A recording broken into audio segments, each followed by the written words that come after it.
If you need a helmet to eat the ballpark food, it must be pretty good food. I can attest to that because I ate some. Cheyenne post 6 at the Sheridan Troopers, top of the first. Sheridan pitching. Coy's steal was tough as steel in the early goings. That's how you want to start a game, and for a while, things would get even better. He would walk 3 batters to load the bases, but he would get himself out of a jam. Watch and learn. That's how you do it. Steele actually got 3 strikeouts in that inning on the mound. Top of the second, his good fortune would continue. That's victim number 4, and at the rate he's going, the rest of the defense could just kick back and take it easy, provided he could keep it up.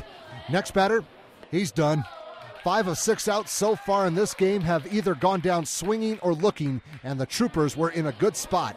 Bottom of the second, the opposition was having some pitching success as well. Tyler Lambert got the ball to start this game. He did not have as many strikeouts, but he was keeping the home team off of the scoreboard, and that is what ultimately matters. Top of the third, Sheridan's defense finally had something to do. Blake Godwin will chase down the loose ball and gets it over to Nolan McCafferty in time to take out the runner.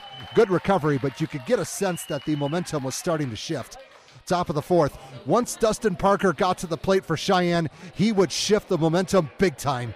We lost the ball, but you could tell by the body language of the center fielder that it is out of here. A solo shot for Parker to make the score 1-0, and that was just the start of things to come. The Troopers would try to recover.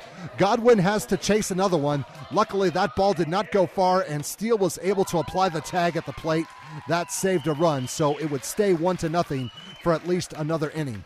Top of the fifth, here's where the game became one-sided. Ross Melchior is going to get it started by finding the gap in right center field all the way to the wall for a double.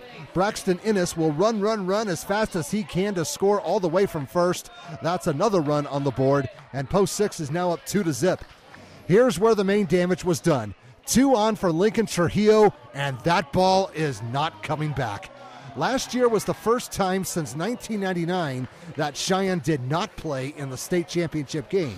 Injuries were a part of that, and Trujillo was one of the victims. That 3-run shot would prove that he's back in business. 5-0 is the score. Bottom of the fifth, now it's 7-0. Lambert says, "May I help you?" "No thanks, just looking." He did not go the distance, but he did enough in the conference opener for both teams. Top of the sixth, it's 8-0, bases loaded, no outs. This play was a trade-off.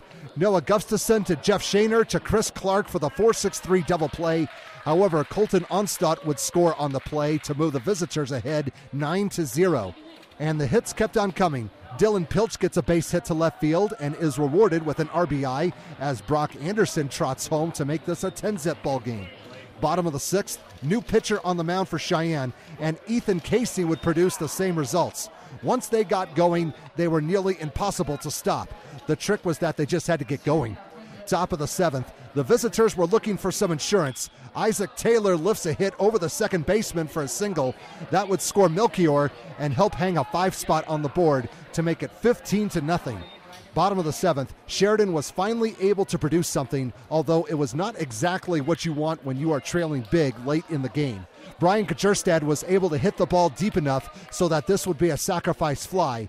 Chris Clark would tag up and touch the plate, and the shutout is over. The score is 15-1.